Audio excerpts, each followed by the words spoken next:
الشبو أو الكريستال أو الآيس. يتعاطى المنشط الشبو ده لا يا إما يقتل نفسه يا يقتل زول. دول نبدأهم من 1939 حرب ألمانيا مع فرنسا، في الوقت الذي قررت فيه ألمانيا كانوا الحرب على فرنسا. وقت ما تفاجأت فرنسا بس بالهجوم، جنود الألمانيين ما كان بياخدوا استراحة لين ما نهار كان عم يهاجموا الفرنساويين، يعني ما عرفوا السبب اللي يخلي الجنود دول ما بياخدوا دقيقة واحدة راحة. سقطت فرنسا في يد الألمان، وتفاجئوا بعد الحرب الفرنسيين إن الجنود الألمان كان بياخدوا حبوب. الشبو أو الكريستال هو مادة منبه للجهاز العصبي، يعتبر من أخطر المخدرات، وسيؤكد كثير من العلماء أن جرعة واحدة يعني كفيلة أن هي تدمن عليها بعد كده. لما تاخده بتحس في سعادة بس في وقت بسيط، بعد كده بيقلب كل حاجة عكسي، يعني السعادة بتكون اكتئاب شديد. من الأعراض النفسية العنف والسلوك العدواني، الاكتئاب الشديد، الهلوسة. واحد يسأل سؤال كيف مرة واحدة الواحد ممكن بيدمن؟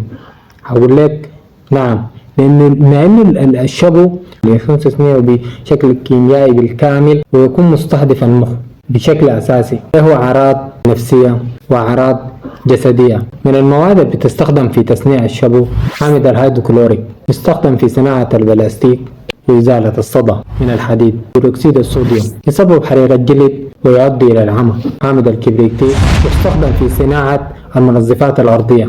مادة الفسفور الأحمر هي مادة قابلة للاشتعال عشان بتكون سيارة، يعني داري يقفل عليك كل حاجة، يعني تشرب بالسجاير، تشمها، تاكل حبوب، يعني بيحصروك بكل الاتجاهات، يعني ما عندك مفر.